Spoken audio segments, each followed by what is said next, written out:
Bien, je crois qu'il me paraît peut-être opportun de préciser les raisons pour lesquelles j'ai parlé en faveur de Pie XII. Quel intérêt la communauté juive ou quel intérêt pourrions-nous y prendre?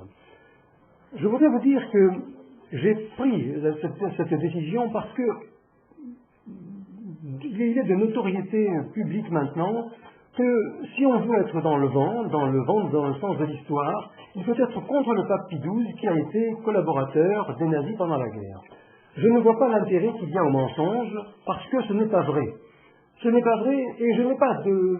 dans ma propre vie, sans vous la raconter pour autant, je n'ai aucune raison d'être particulièrement compatissant ou particulièrement bienveillant envers l'Église catholique.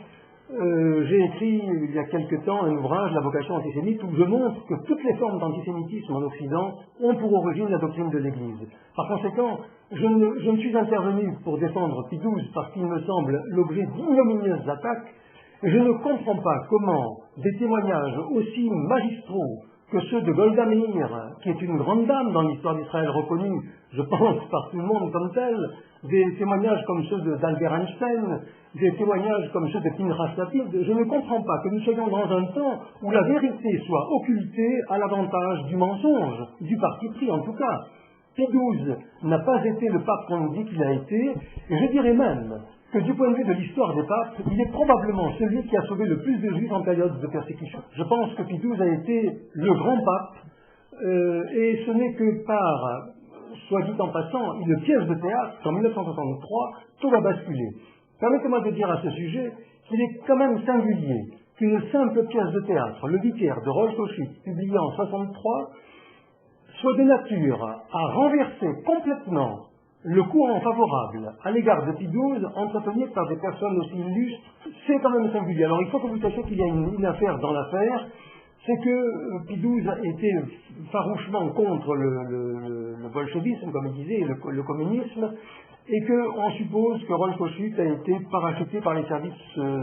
soviétiques du KGB pour ruiner la réputation du pape. Si telle était la vérité, en tout cas cela a été obtenu, mais il est quand même singulier, j'insiste bien, qu'une simple pièce de théâtre, écrite par un auteur inconnu, soit de nature à modifier la réputation d'un homme, pape de surcroît, et intouchable de 44 à 63.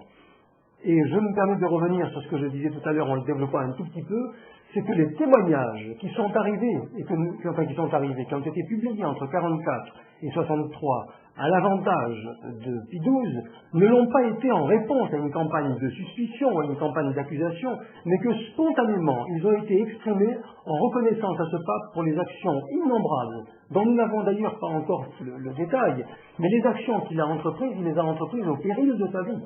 Il faut le savoir, il y a des événements extrêmement nombreux qui vont le prouver et l'attester, au péril de sa vie, au péril même de brouille de la Radio Vaticane, d'arrestation d'évêques allemands qui vont prendre position en la matière. Enfin bon bref, mais ça c'est l'objet d'un autre débat. Je me permets de revenir sur ce que je voulais dire dès le départ. Je suis intervenu en dépit de ma position vis-à-vis de l'Église catholique parce que le mensonge, le parti pris me paraissent inacceptables, et je pense que certains se sont précipités dans l'affaire du pape Pie XII, comme si finalement ils avaient un ressentiment qu'ils n'étaient pas capables d'exprimer par ailleurs, et qu'ils en trouvaient ce prétexte. Eh bien, je crois que d'un point de vue historique, c'est un faux prétexte, parce qu'il n'y a pas de prétexte pour les mensonges. Voilà ce que j'avais à vous dire, et je vous remercie de m'avoir écouté.